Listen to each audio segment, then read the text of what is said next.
Hello बच्चों। मैं doctor Mridula Sharma अभी आज आपको बीएससी सेकंड ईयर के लिए जो क्वेश्चन पेपर हैं वो शेयर कर रही हूँ। 2019 के इनऑर्गेनिक केमिस्ट्री, ऑर्गेनिक केमिस्ट्री और फिजिकल केमिस्ट्री, है ना। तो देखिए किस तरह का 2019 का पेपर था। इनऑर्गेनिक का मैं आपको सबसे पहले पेपर शेयर कर रही हूँ। यूनिट फर्स्ट में देखिए ट्रांजिशन एलिमेंट्स है अपनी जो यूनिट, उसके अंदर D transition, catalytic activity, high melting points और ये सारे प्रॉपर्टीज़ हैं जो ट्रांजिशन एलिमेंट्स की प्रॉपर्टीज़ पूछी गई हैं। ठीक है, तो फर्स्ट यूनिट का क्वेश्चन है, आप लोग इसको नोट कर लें। मैग्नेटिक प्रॉपर्टीज़ पूछी गई हैं। यूनिट सेकंड है अपनी जो कोऑर्डिनेशन कंपाउंड्स, तो उसमें वर्नर्स थ्योरी, वर्नर का जो उपसंयोजकता का सिद्धांत है उसके अकॉर्डिंग हम उनके कोऑर्डिनेशन कंपाउंड्स के कुछ स्पेसिफिक कैरेक्टरिस्टिक्स को बताने के लिए कहा गया है आपको। इसमें देखिए क्वेश्चन थर्ड जो अपना है। फिर क्वेश्चन फोर्थ है जिसमें अपन को इलेक्ट्रोन्यूट्रलिटी प्रिंसिपल, बैक बॉन्डिंग मेटल और लिगैंड के बीच में जो होती है, और inner and outer orbital complex जो आंतरिक और बाह्य कक्षीय संकुल होते हैं। ठीक है, आप इसको स्क्रीनशॉट भी लेते जाएं और चाहें तो आप इसको नोट कर लें। यूनिट थर्ड में लेंथेनाइट कॉन्ट्रैक्शन पूछा है और इसके कारण कैसे एलिमेंट्स के कैरेक्टरिस्टिक्स इफेक्ट हो जाते हैं जो लेंथेनाइट के बाद में आते हैं। जब लेंथेनाइट कंप्लीट हो जाता है उसके बाद में फिर से अपने पास डी ऑर्बिटल जब स्टार्ट हो जाते हैं तो कैसे वो प्रॉपर्टीज इफेक्ट कर जाती हैं। ठीक है, और क्वेश्चन नंबर 6 जो है वो ऑक्टिनाइड की ऑक्सीडेशन स्टेट्स पर शॉर्ट नोट, एक्टिनाइड्स के colour and absorption spectra and separation of actinides. Unit fourth है, नोट कर लें बच्चों। इसमें जो एक्सट्रैक्शन ऑफ एलिमेंट्स हम करते हैं, कैसे हम एक्सट्रैक्शन करते हैं, और फिर शॉर्ट नोट पूछे गए। ये जो क्वेश्चन 8 है, लैटिमर रूल, डिसप्रपोर्शनेशन जिसको असमानुपातन कहते हैं, और जो वाटर का रिडॉक्स स्टेबिलिटी है। ठीक है, देन यूनिट फिफ्थ में लुईस एसिड बेस कॉन्सेप्ट पूछा हुआ है और फिर उसका जो फाउंडेशन, उसकी जो बेसिक कॉन्सेप्ट है उसको एक्सप्लेन करने के लिए विद एग्जाम्पल क्लासिफिकेशन देना है। लक्स फ्लड के एसिड बेस थ्योरी को पूछा गया है, इसी का बी पार्ट। और 10th क्वेश्चन में हमको शॉर्ट नोट ही पूछे हैं, मेटल अमोनिया सॉल्यूशन क्या प्रॉपर्टी शो करेगा, है ना, लेवलिंग एंड डिफरेंशिएटिंग सॉल्वेंट्स क्या हैं, और क्लासिफिकेशन ऑफ सॉल्वेंट्स। तो ये देखिए बच्चों, ये आपके पास में इनऑर्गेनिक का पूरा पेपर है।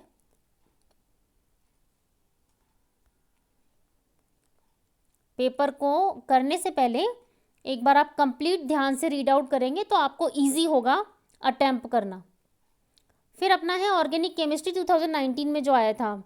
अब हमको इसे बहुत बड़े ध्यान से पहले पूरे क्वेश्चंस पढ़ लेने हैं और घबराना नहीं है, क्योंकि इसमें पेपर दिखने में बड़ा आता है बिकॉज स्ट्रक्चर्स हमको बना करके वो देते हैं।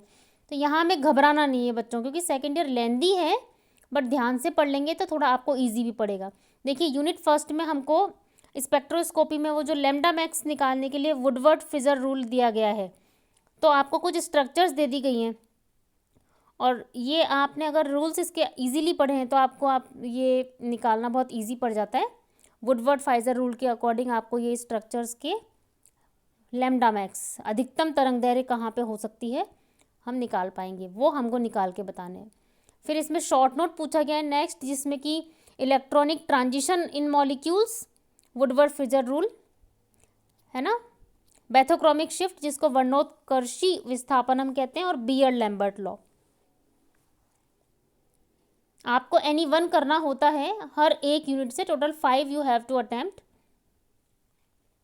फिर यूनिट सेकंड देखिए, यहाँ पर हमें ये जो रिएक्शंस दी गई है ना, ये इनकम्प्लीट हैं और ये स्पेसिफिक रिएक्शन है, क्योंकि एक पर्टिकुलर रिएजेंट की प्रेजेंस में ये रिएक्टेंट एक फिक्स प्रोडक्ट देते हैं। हमें ध्यान से देखना है कि देखिए अगर हम देखेंगे ना, सेकंड और फोर्थ को देख के समझ में आएगा कि रिएक्टेंट सेम है, ग्लाइकॉल ही है, और उसमें आपने एक में तो जिंक क्लोराइड है और एक में ऑर्थोफॉस्फोरिक एसिड, तो प्रेजेंस से ही प्रोडक्ट चेंज हो जाते हैं।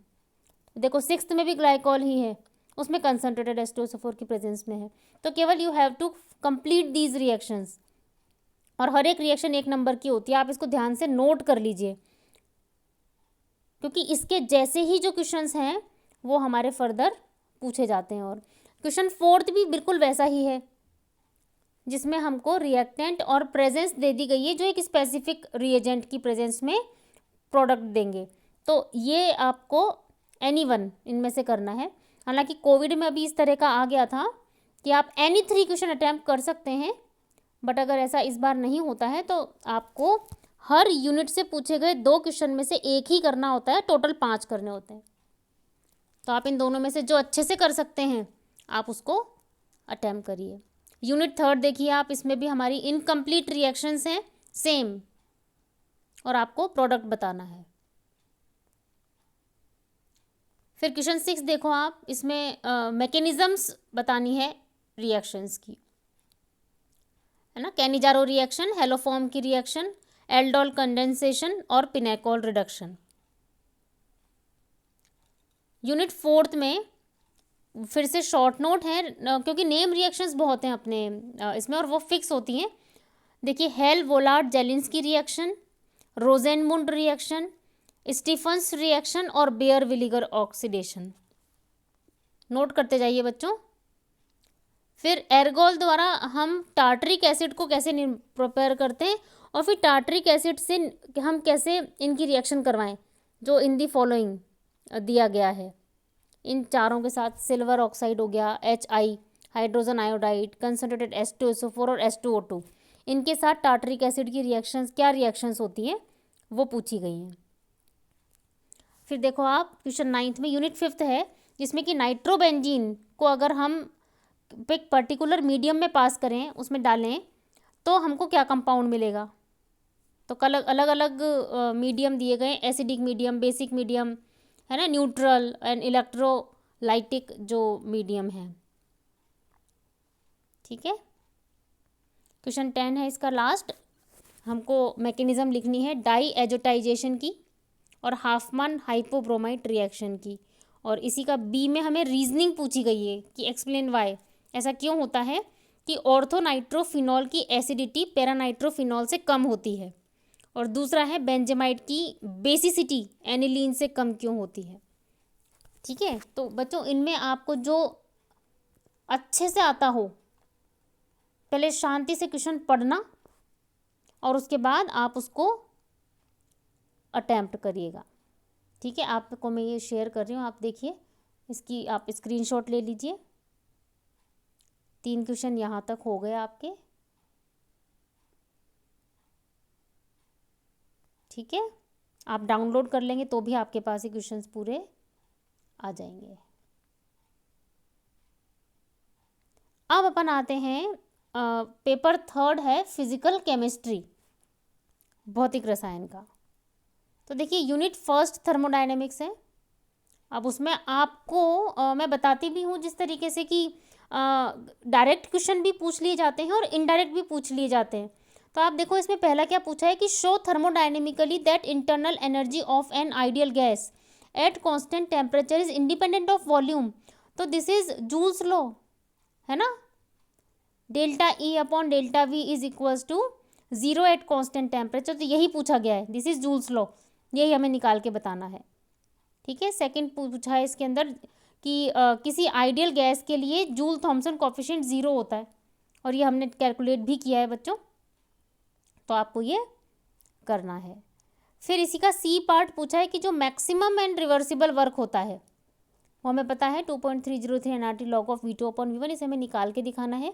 और इसके लिए भी मैंने एक अपना वीडियो डाला हुआ है, क्योंकि इस पर न्यूमेरिकल भी पूछ लेते हैं, या तो ये पूछ लेंगे प्रूव करने को या फिर इसका न्यूमेरिकल पूछ लेते हैं।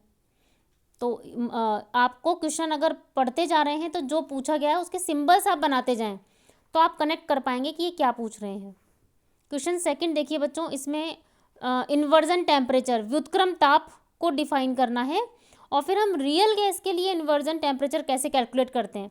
तो वो जो वॉन डेर वाल इक्वेशन की हेल्प से हमने निकाला था, ये वो हमारे पास आएगा। फिर इसमें बी पार्ट में हमको पूछा गया है किरचॉफ इक्वेशन, दोनों ही सिचुएशन में, कांस्टेंट वॉल्यूम पे भी और कांस्टेंट प्रेशर पे भी, यानी सीपी और सीवी, क्योंकि हमको हीट चेंजेस मिलते हैं प्रोडक्ट और रिएक्टेंट के डिफरेंसेस के बराबर। तो जब हम उसको डिफ्रेंशिएट करते हैं विद रिस्पेक्ट टू टेम्परेचर, तो वो सीपी और सीवी जो हम निकालते हैं, आपने करा है किरचॉफ इक्वेशन, वो इसने पूछा है। ठीक है, किरचॉफ समीकरण है कांस्टेंट वॉल्यूम पे और कांस्टेंट प्रेशर पे, दोनों ही पूछी गई हैं। और फिर ये जो सेकंड क्वेश्चन है उसमें थर्मोकेमिस्ट्री का ये एक न्यूमेरिकल है, ठीक है, जिसमें कि हमसे हीट ऑफ फॉर्मेशन पूछा गया है। नोट कर लीजिए आप लोग। अब आप देखिए ये यूनिट सेकंड है, जिसमें थर्मोडायनेमिक सेकंड और केमिकल इक्विलिब्रियम, रासायनिक साम्य जो आता है। तो दोनों क्वेश्चंस हमसे पूछे गए हैं, थर्मोडायनेमिक्स का थर्ड लॉ, कार्नोट साइकिल और गिब्स हेल्महोल्ट्ज इक्वेशन, और जो केमिकल इक्विलिब्रियम है उस पर क्लॉसियस क्लैपेरॉन इक्वेशन की डेरिवेशन और उसके एप्लीकेशंस पूछे गए हैं। और जो एक रिएक्शन का आइसो कोर होता है ना। अब बच्चों इसके अंदर आप इंग्लिश में देखेंगे तो आइसोथर्म लिखा है और हिंदी में देखेंगे तो सम आयतनिक लिखा है, तो इसके अंदर आपको कंफ्यूज नहीं होना है। वैसे सम आयतनिक आइसोकोरिक होता है और आइसोथर्म मतलब समतापीय होता है। तो आप जिस मीडियम के हैं उसमें, जिस मीडियम से आप पढ़ रहे हैं उसके हिसाब से आंसर देंगे, ठीक है। वैसे आपके सिलेबस में ये रिएक्शन आइसोकोर ही है, सम आयतनिक, लेकिन इंग्लिश मीडियम में आइसोथर्म लिखा है, तो आप आइसोकोर लिख के आइएगा अगर आपको याद है, और अगर आप आइसोथर्म करके आते हैं तो आइसोथर्म करके आएंगे, ठीक है। और सी पार्ट है जिसमें कि हमको law of mass action on the basis of thermodynamics करना है। यूनिट थर्ड देखो बच्चों, ये फेज इक्विलिब्रियम है, जिसमें सबसे पहला रिड्यूस्ड फेज रूल, जो टू कंपोनेंट सिस्टम में हमको रिड्यूस समानीत प्रावस्था नियम जो करना पड़ता है, वो पूछा है क्या होता है ना, डिफाइन करना है उसे हमें। और लेड सिल्वर सिस्टम को डायग्राम्स की बेसिस पर एक्सप्लेन करना है, ठीक है। आप मार्किंग देख लीजिएगा बच्चों, इसमें हमें बहुत ज़्यादा वो नहीं करना है, हमें डायग्राम बहुत क्लियर, हमें सब कुछ अपने फेज डायग्राम में मेंशन करके और उसके अंदर कैसे हम डिग्री ऑफ फ्रीडम कैलकुलेट करते हैं वो बता देना है। फिर इसका बी पार्ट में हमसे पूछा गया है कि हम कंपोनेंट्स और डिग्री ऑफ फ्रीडम को एक्सप्लेन करें। और सी में हमसे पूछा गया है फिनोल वाटर जो सिस्टम है, ये पार्शियली मिसिबल लिक्विड्स की कैटेगरी में आते हैं, तो वो पूछा गया है। इसका नेक्स्ट क्वेश्चन है हेनरीज लॉ, जो गैसों की विलेयता है किसी द्रव में, वो हेनरी के नियम ने ही दी थी, और फिर इसको हमें कोई अप्लाई भी करते हुए दिखाना है, इसकी लिमिटेशंस भी बतानी है। और फिर नर्स्ट का वितरण नियम, उसकी लिमिटेशन, और फिर इसको हम कहाँ यूज़ करते हैं, एक्सट्रैक्शन प्रोसेस में, है ना, सॉल्वेंट एक्सट्रैक्शन प्रोसेस में हम यूज़ करते हैं, सॉल्यूट को अलग करते हैं। फिर यूनिट फोर्थ देखो बच्चों, जो कि इलेक्ट्रोकेमिस्ट्री है, उसमें सबसे पहले हमसे पूछा गया law of independent migration of ions, यानी कोल्डाउस लॉ ये पूछ रहा है। और फिर हम इससे किस तरीके से सॉलिबिलिटी जो प्रोडक्ट है स्पेरिंगली सॉल्युबल साल्ट्स का, जो अल्प विलेय लवणों की विलेयता है, वो कैसे निकालते हैं, और उनका विलेयता गुणनफल, ठीक है, ये उसका एप्लीकेशन है। और सेकंड पूछा गया है स्ट्रॉन्ग इलेक्ट्रोलाइट्स की डिबाई हकल थ्योरी, है ना, और फिर उसकी डिबाई हकल के साथ जब ऑनसेंगर ने उसका क्वांटिटेटिव मेजरमेंट दिया तो इक्वेशन पूछी गई है ना, क्वाइट ईजी। और इसके साथ हमको इसकी आयनिक स्ट्रेंथ निकालने के लिए कुछ कंसंट्रेशंस दी गई हैं, इससे हम स्ट्रेंथ निकाल सकते हैं इजीली, यानी आयनिक सामर्थ्य। फिर आपसे पूछा गया है कंडक्टोमेट्रिक टाइट्रेशन क्या होती है, चालकता मूलक अनुमापन के बारे में।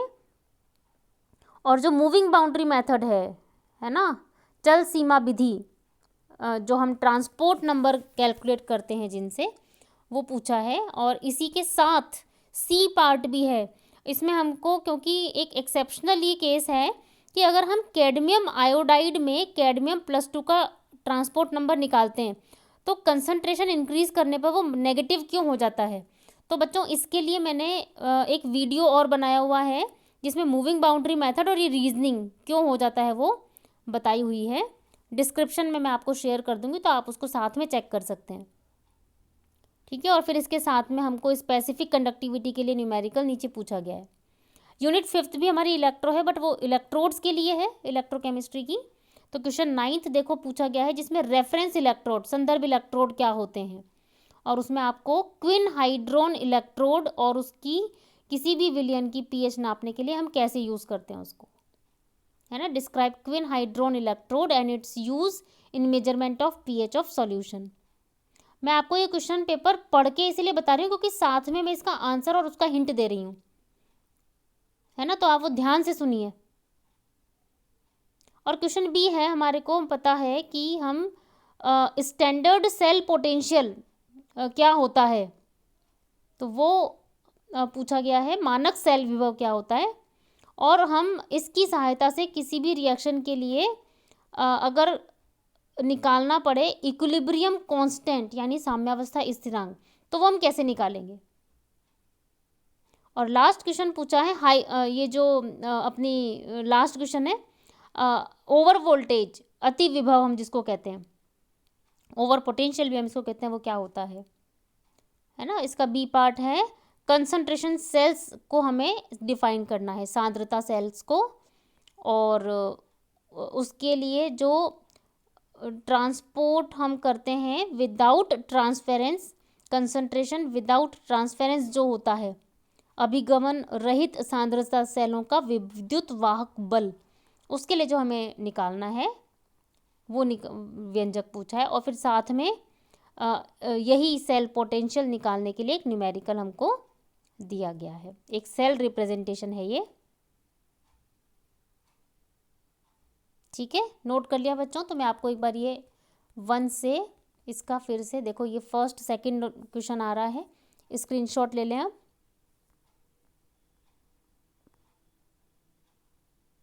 ये आ गया हमारा 3, 4 एंड 5।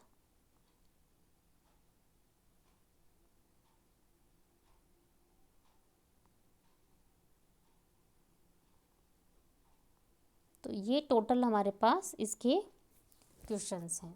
तो बच्चों में और आपको किस तरह के पेपर और आ सकते हैं, और न्यूमेरिकल किस किस तरीके के, क्योंकि एक जो न्यूमेरिकल का टाइप है उसको आप जब सॉल्व करना स्टार्ट कर देंगे तो प्रैक्टिस आपकी हो जाएगी। तो मैं और क्वेश्चन पेपर्स आपको शेयर कर दूंगी, तो अपडेट्स आपको मिलते रहें। तो आप इसको सब्सक्राइब जरूर कर दीजिए बच्चों, और लाइक और शेयर करना ना भूलिए। Thank you so much.